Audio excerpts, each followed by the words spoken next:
नमस्कार दोस्तों, स्वागत है आपका अपने चैनल कीज टू सक्सेस में। आज हम हिस्ट्री का टॉपिक जो है सिंधु घाटी सभ्यता, इसका जो पहला वीडियो डाला था उसमें हमने 3 मार्कर देख लिए थे सिंधु घाटी सभ्यता के। तो इस वीडियो में हम आगे वाले 3 मार्कर देख लेते हैं जो इंपॉर्टेंट बनते हैं। ठीक है, तो अगर आपने पुराने वीडियो नहीं देखे हैं 3 मार्कर के, वो देख लीजिएगा जाके। एमपीजी के एमसीक्यू सीरीज चल रही है कंटिन्यूस, 9 वीडियो हो चुके हैं उसके अलावा एमपीपीएससी प्रीलिम्स को लेकर के जो 1 लाइनर हम लोग डाल चुके हैं वो भी आप जरूर देखें, क्योंकि वो 3 से 4 बुक का मटेरियल उठा के डाला गया था। बहुत सारे इंपॉर्टेंट क्वेश्चन है, उसमें कोई ट्रिक भी बताई हुई है, वो देख सकते हैं आप। ठीक है, इसके अलावा साइंस की एमसीक्यू सीरीज चालू की गई है, जो कि जेल प्रहरी, एमपी पुलिस, बहुत सारे एग्जाम है, व्यापम के हो चाहे एसएससी का हो, सब में आपको इंपॉर्टेंट क्वेश्चन आते हैं, वो सब आपको मिल जाएगा वहाँ पे। तो चलिए आज का वीडियो शुरू करते हैं। तो आज का पहला क्वेश्चन देख लेते हैं। क्वेश्चन जितने भी लाए जा रहे हैं उसमें 3 से ज़्यादा पॉइंट आपको दे रहे हैं। क्यों दे रहे हैं ऐसा? आयोग ने तो सिर्फ 1 लाइन में या 10 शब्दों में उत्तर पूछा है, ठीक है, लेकिन हम इतना ज़्यादा क्यों दे रहे हैं? तो आप में से जिन लोगों ने भी 2019 का मेंस दिया है उसमें आपको ये सीधा दिखा होगा जब आपने मेंस दिया होगा कि जो 6 मार्कर है उसकी लाइनें कम कर दी थी। आपको पता है आयोग ने 14 लाइन कर दी थी, ठीक है, लेकिन क्या हुआ था, उन्होंने पूरा पेज दे दिया था लिखने के लिए। तो अब आप क्या 14 लाइन में लिखते, बाकी लाइनें छोड़ देते? तो जिन लोगों ने भी बाकी लाइन छोड़ दी उन लोग को नुकसान हो जाएगा, क्योंकि आयोग ने जब कॉपी दे दी है पूरी तो उसको लिखना चाहिए था। तो मेरे कहने का मतलब ये है कि अगर आपके ज़्यादा पॉइंट है तो आप ज़्यादा लिख पाएंगे। अगर ज़्यादा स्पेस उसने दे दिया, 3 लाइन अगर दे दी तो 3 लाइन के हिसाब से 3 पॉइंट भी तो होना चाहिए आपके पास दिमाग में। अगर एक ही पॉइंट याद करके जाते हैं आप 10 शब्द के हिसाब से, तो फिर आपका काम नहीं बन पाएगा।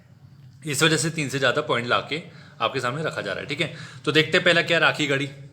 तो क्या पहला पॉइंट लिख सकते हैं इसमें, हड़प्पा कालीन सभ्यता की सबसे विशाल बस्ती या नगर था। ठीक है, इसकी खोज किसने की, कब की? 1969 में सूरज भान ने की थी। अवस्थिति क्या है इसकी, लोकेशन क्या है, इसके बारे में पूछा जा रहा है तो इसके बारे में बता देंगे आप। हरियाणा के हिसार जिले में घग्गर नदी के तट पर है। तो अब इसमें अगर आपको जैसे 3 मार्कर है तो इसमें जैसे यहाँ पर लाइन मिल गई है ना, यहाँ पे थोड़ा सा आपको गैप मिल गया, तो आप यहाँ पर ऐसा बना के बता सकते हैं, यहाँ हरियाणा में दिखा सकते हैं ये हिसार या राखीगढ़ी ऐसा लिख देंगे ना, तो बहुत अच्छा फायदा होता है। खासकर जियोग्राफी और हिस्ट्री में आप ऐसे मैप बना करके बताएंगे तो आपको 1 नंबर कम नहीं मिलेगा, पूरा का पूरा 3 नंबर मिलेगा। इसके बाद क्या है, विशेष। विशेष में क्या बता सकते हैं कि 2020 का जो केंद्रीय बजट है ना, उसमें ये घोषणा की गई थी कि प्रतिष्ठित स्थलों के रूप में इसका विकास किया जाएगा। ठीक है, तो ये राखीगढ़ी होगी। इसका देखते हैं धोलावीरा। तो धोलावीरा देखने से पहले आपको बता दूं कि अगर वीडियो अच्छा लग रहा हो और हमारा प्रयास अच्छा लग रहा हो तो वीडियो को लाइक ज़रूर करें, वीडियो को शेयर करें अपने दोस्तों के साथ, और ज़्यादा से ज़्यादा लोगों को हमारे साथ जोड़ें ताकि वो लोग अभी से प्रैक्टिस चालू कर दें। 1 महीने का इंतजार मत कीजिए। जो लोग 65 प्लस वाले क्वेश्चन जिन्होंने सही किए अभी से लग जाइए, तो क्या होगा कि आप आगे पहुँच जाएंगे, मतलब आपका बहुत सारा सिलेबस कंप्लीट हो जाएगा। तो आप लोग हमेशा कॉन्फिडेंट रहेंगे कि मैंने इतना सिलेबस कंप्लीट कर लिया है, अब मेरे पास ज़्यादा सिलेबस कंप्लीट करने को है नहीं। और आपके पास एक मेथड पता चल जाएगी कि लिखना क्या है, कैसे लिखना है। ठीक है, और जिन्होंने भी चैनल सब्सक्राइब नहीं किया तो चैनल को सब्सक्राइब जरूर कर लीजिएगा, और नोटिफिकेशन और बेल आइकन को दबाना बिल्कुल ना भूलें। नेक्स्ट है कि धोलावीरा।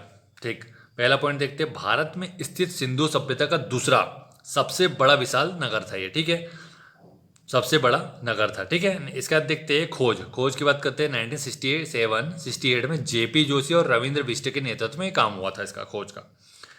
इसका अवस्थिति देख लेते हैं। अवस्थिति में क्या हो जाएगा, गुजरात के कच्छ जिले में स्थित है। उसके कौन सी नदी के तट पर स्थित है, लूनी नदी के तट पर। विशेषता देख लेते हैं कुछ। तो विश्व की प्राचीनतम जल प्रबंधन व संरक्षण की प्रणाली के साक्ष्य प्राप्त होते हैं यहाँ से। वाटर मैनेजमेंट आपको सोच लीजिए 2000 से 2500 वर्ष पूर्व आपको ईसा पूर्व में ये प्रमाण मिलते हैं, और यहाँ पे विशाल स्टेडियम भी था। इसका देखते हैं। नेक्स्ट है पुरातत्व विज्ञान क्या होता है, उसकी डेफिनेशन पूछ ली है, उसके बारे में 2-3 पॉइंट आप बता सकते हैं। पहली बात तो अर्थ बता दीजिए कि प्राचीन वस्तुओं का अध्ययन, विश्लेषण और उत्खनन, इसका अर्थ हो गया। ठीक, उद्देश्य बता देंगे, मानव संस्कृति के विकास क्रम को समझने तथा सांस्कृतिक वैज्ञानिक अध्ययन कार्य करना ही पुरातत्व विज्ञान है, या इसका उद्देश्य है। ठीक है, इसका महत्व देख लेते हैं कि 2500 ईसा पूर्व की सिंधु घाटी सभ्यता की खोज इसकी महत्वपूर्ण उपलब्धि थी। इस विज्ञान के माध्यम से हमने ये उपलब्धि प्राप्त की कि सिंधु घाटी सभ्यता की खोज हुई। ठीक है, इसका देखते हैं मुद्रा शास्त्र क्या होता है। मुद्रा शास्त्र के बारे में देख लेते हैं। तो पहले इसका डेफिनेशन देख लेते हैं, इसके बारे में समझ लेते हैं। सिक्कों, कागजी मुद्रा आदि के संग्रह एवं उनके अध्ययन का विज्ञान ही क्या, मुद्रा शास्त्र होता है। महत्व देखते हैं, महत्व क्या है इसका। महत्व है इसका महत्व है राज्य की कुछ स्थितियों के बारे में पता चलता है। तो कौन कौन सी स्थिति आप लिख सकते हैं, उसमें आर्थिक स्थिति आएगी, प्रशासनिक संरचना आएगी और विदेश व्यापार नीति आएगी। ठीक है, तो इसको जानने में उपयोगी है ये। इसके अलावा क्या लिख सकते हैं आप, उदाहरण लिखेंगे तो बहुत अच्छी बात है, आपको 3 में से 3 मार्क्स मिलने की पूरी गुंजाइश हो जाती है। कुषाण वंश, यूनानी और गुप्तकालीन सिक्के मिले, ये इसका प्रमाण है या उदाहरण है। ठीक है, इसके बाद नेक्स्ट क्वेश्चन आता है पुरालेखा शास्त्र क्या होता है।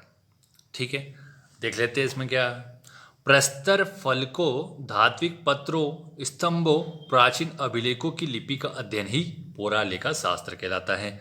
महत्व देखते हैं, सामाजिक, सांस्कृतिक, साहित्यिक, धार्मिक, पुरातात्विक साक्ष्यों की प्राप्ति व अध्ययन, ये इसका महत्व है। मतलब इनका अध्ययन, इन साक्ष्यों की प्राप्ति होती है और इनका हम अध्ययन कर पाते हैं इसके माध्यम से। ठीक है, उदाहरण देख लेते हैं। उदाहरण है अशोक का गुर्जरा अभिलेख हो गया, भानुगुप्त का एरण अभिलेख जिसमें सती प्रथा का उल्लेख मिलता है, आपको सभी को पता होगा। ठीक, नेक्स्ट है इसका धर्मशास्त्र क्या होता है। धर्मशास्त्र के ऊपर देख लेते हैं। तो इसका अर्थ क्या है, विधि शास्त्र की प्राचीन भारतीय व्यवस्था तथा उचित आचरण का विज्ञान धर्मशास्त्र। प्रकार देखते हैं प्राचीन समय में और आधुनिक समय में। तो प्राचीन समय में क्या चलते थे, सूत्र चलता था, स्मृति चलती थी जैसे कि मनुस्मृति, नारद स्मृति, वृत्ति चलती थी, टीका चलता था। और इसमें उदाहरण डाल दीजिए कि मिताक्षरा जो प्रथम हिंदू विधि ग्रंथ था। इसके अलावा क्या है, आधुनिक की बात करते हैं तो धर्मशास्त्र का इतिहास 1906 और भारत का संविधान जो भारत शासन संचालन के लिए बनाया गया वो भी एक विधि शास्त्र है, धर्मशास्त्र ही बोल सकते हैं उसको भी एक प्रकार से। इसके अलावा क्या इसके सिद्धांत देख लेते हैं। तो इसमें क्या है, कर्तव्य अधिकार से बड़ा होता है, राजा प्रजा का संरक्षक या रक्षक होता है। ठीक, नेक्स्ट है मेगालिथ क्या है। मेगालिथ क्या है, महापाषाण, विशाल शिला प्रस्तर जिसका प्रयोग स्तंभ, स्मारक या अन्य निर्माण हेतु किया जाता है उसे मेगालिथ या महापाषाण कहते हैं। मतलब ये एक विशाल पत्थर होता था। उदाहरण क्या है, स्टोन हॉन्ज शिलावर्त, कहाँ का, ब्रिटेन का, भारत में झारखंड में है, चाईबासा, रामगढ़, है ना। इसका देखते हैं हड़प्पा। हड़प्पा के ऊपर क्या है, सिंधु सभ्यता का दूसरा विशाल स्थल था। ठीक है, खोज किसने की, 1921 में दयाराम साहनी ने। तो इसमें आप अवस्थिति देख लेते हैं। अवस्थिति में क्या है, पाकिस्तान के मोंटोगोमरी जिले के पास स्थित है। और नदी पूछी जाएगी तो रावी नदी के किनारे स्थित है। विशेष में आप ले सकते हैं कि R37 कब्रिस्तान मिला यहाँ से, अन्नागार मिला यहाँ से, मोहरों पर एक श्रृंगी पशु का अंकड़ मिलता है, यहाँ पर एक सिंग वाला पशु का अंकड़ मिलता है। ठीक है, इसका देखते हैं। इसके बाद है जॉन मार्शल, आप सभी को पता है जॉन मार्शल नाम आपने कई बार सुना होगा, किसने किसकी खोज की थी, है ना।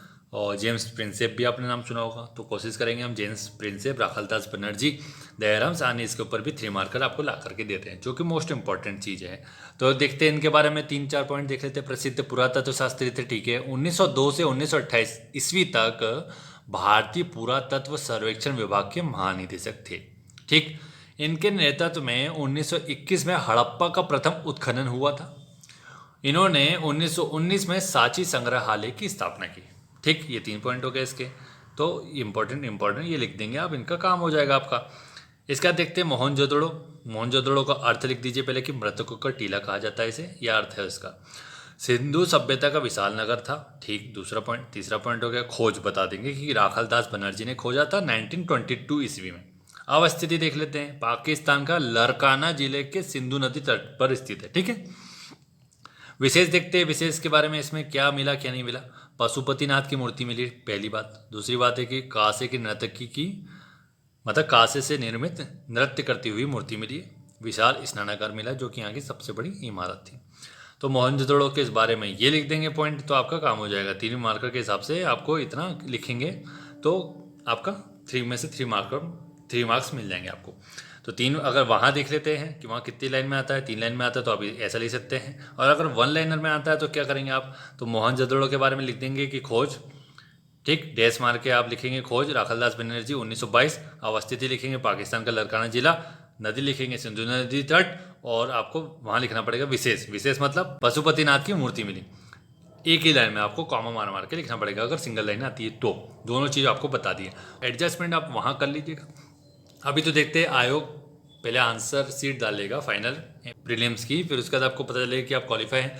फिर क्वालिफाई होने के बाद वो एक सैम्पल कॉपी भी डाल देगा मेंस की कि आपको कितना लिखना है, कैसे लिखना है। तो आप उसको देख करके अपना जजमेंट कर सकते हैं। लेकिन अभी से आपको क्या करना है, 3 मार्कर कंप्लीट कर लीजिए, कॉपी में लिखिए, अगर आप लोग बोलेंगे तो आप लोग कमेंट करके बताइएगा कि क्या 3 मार्कर के जो जैसे इसमें डिस्कस किया अपन ने, तो क्या आपको टेलीग्राम पर टॉपिक दे दी जाए कि Mohenjodaro, John Marshall, megalith, Harappa, धर्मशास्त्र, पुरालिखा शास्त्र, इसके ऊपर 3 मार्कर आप खुद लिखेंगे।